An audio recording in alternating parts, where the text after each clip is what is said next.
Welcome back. If you've just joined us, you're watching the news at 10, broadcasting on Channels Television live from Lagos. The President, Muhammadu Buhari, has appointed Mr. Lawal Daura as the new Director General, Department of State Security Service. Mr. Daura replaces Mr. Pt.1. The appointment was conveyed today in a letter by the Head of Civil Service of the Federation, Mr. Danladi Kifasi. The new man at the helm of affairs was born in Daura on the 5th of August, 1953. He attended Ahmadu Bello University, Zaria from 1977 to 1980. He started his career in the State Security Service in 1982 and rose to the rank of Director. He was at one time the Deputy Director of Presidential Communication, Command and Control Center at the Presidential Villa Abuja between 2003 and 2007. He also served as the State Director of Security Service at various times in Kano, Sokoto, Edo, Lagos, Osun, and Imo states. The President says that his administration will take all necessary actions to significantly improve the operating environment for domestic and international companies in Nigeria as part of his efforts to boost employment in the country. At an audience with the new Japanese ambassador to Nigeria, Mr. Sanadobu Kusauke, President Muhammadu Buhari said the federal government, under his leadership, will welcome greater investment inflows from Japan and other developed nations in support of its plans to revitalize the Nigerian economy and create more jobs. The President told Mr. Kusauke that his administration will particularly welcome more trade and economic cooperation with Japan in the manufacturing, technology, and agricultural sectors. The President also received letters of credence of the new ambassador of Ukraine, Dr. Valery Alexandruk, and the new High Commissioner of Pakistan, Lieutenant General Agha Mohammed Umar Farouk. All the new envoys assured President Buhari that they will work very hard to maintain and strengthen existing relations between Nigeria and their respective countries during their tenure in Abuja. The Speaker of the House of Representatives, Honorable Yakubu Dogara, says the reduction of the National Assembly budget from 150 billion naira to 120 billion naira will surely affect disbursements to the agencies and institutes under the purview of the National Assembly. The Speaker made this observation when he met with a delegation from the National Assembly Service Commission. He said a lot of Nigerians, we are unaware that the budget of the National Assembly covers the needs of some agencies apart from the 469 federal lawmakers in the National Assembly. And we know that funding is an issue in the National Assembly, and this is one topic or subject that most of our people are deliberately ignorant on. They sincerely believe that in those days when we get 150 billion naira in the National Assembly, what we just do is just to share the money across board to 469 members of the National Assembly. They don't believe that we have legislative aides that you recruit that we must pay. They don't believe that we have the National Assembly bureaucracy consisting of so many staff. We have to fund them, fund their capital budget, recurrent budget, and overheads. They don't even believe that we have the National Assembly Service Commission. The truth is that this year, we have taken a knock from 150 billion, we're talking about 120 billion. And the funding for your agency will come from this. So it means that globally, there's a reduction. That is the situation in which we are presently.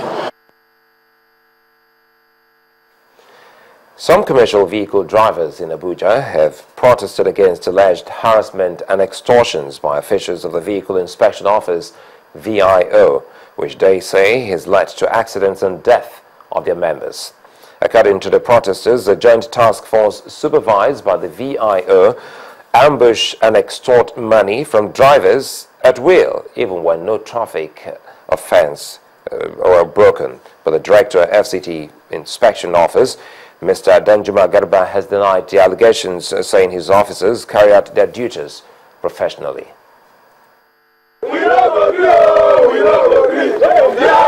These protesters are taxi drivers in Abuja, Nigeria's capital city. They are protesting against alleged harassments and extortion by a joint task force which they say is coordinated by the Vehicle Inspection Office.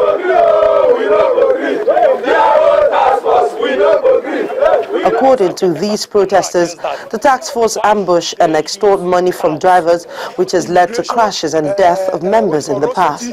They called on the government to scrap the task force before things get out of hand.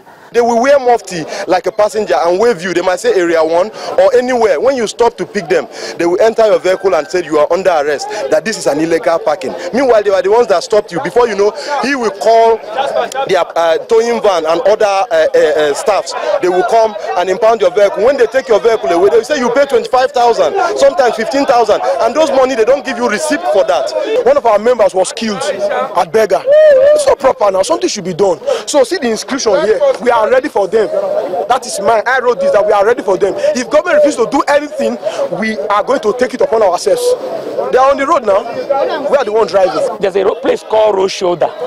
If you park in the middle of road, you have commit.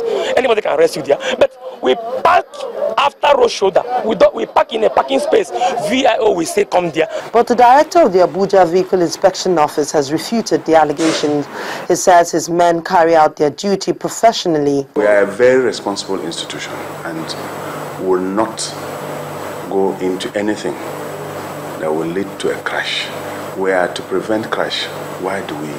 How will we contribute to a crash? Mr. Danjuma says the task force is undergoing a transformation to help identify touts who hide under its name to commit crime. Yes, we are putting up a process.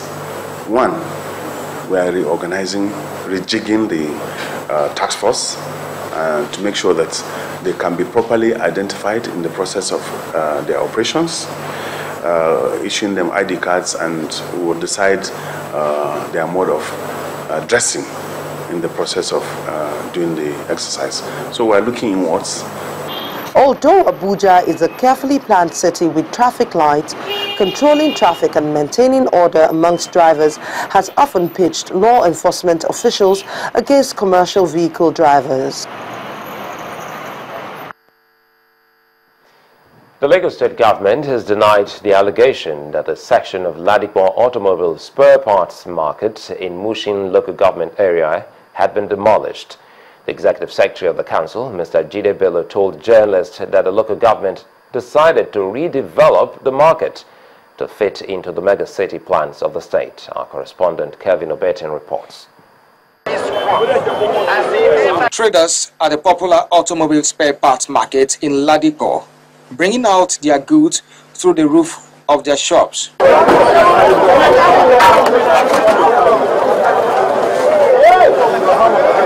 They had resumed business in the early hours of Tuesday, only to realize that the main entrance to the market was locked while the roofs were removed. Shop owners alleged that the task force team was drafted from the local council to demolish some of the structures. We came out in the morning and discovered that the entire roof has been removed and some of our belongings have been destroyed. Going by the ruin here, it was obvious that the market was invaded. Traders even claimed their goods were looted in the process. Besiege the gate is hoodlums. They are with little axe, dagger and the guns and the sticks ready to attack us. Some of my goods, my auto glasses, more than 50% of the entire auto glasses in that shop that worth over 7 million naira has been destroyed by those that removed the roof. The leadership of the Traders Union also claims it was not duly informed. The only thing that they gave us is notice. This is what we had here. A letter from the local government informing us they are going to shut down the market. And this letter was received 29th of June. But the executive secretary of Mushin local government area, Jide Bello, debunks these allegations. He says the council decided to redevelop the market to fit into the megacity plans of the state. Several notices had been sent to the Market Association in this regard. We held a meeting. They signed a memorandum of understanding between us. The chairman of the main market, Mr. Kingsley, was the one who signed. The chairman of the Board of Trustees, I've forgotten his name, also signed. And I have the copy of the memorandum of understanding, duly written and signed by all of them. While gaining access into the market, we now told them we have come for the development of the market. And what we did was to seal the market as at that point in time, not to allow any unnecessary aggravation. It looks like a case between the landlord and the tenant. For now, business has returned after the council ordered the reopening of the market. Government may have good intentions, but both parties will need to come to a proper understanding. Kelvin Obeti, Channels Television News. Coming on the news at 10, Nigerian equities market closes in the red. All share index sheds 0.38 percentage points. That's on Business News. Join us again.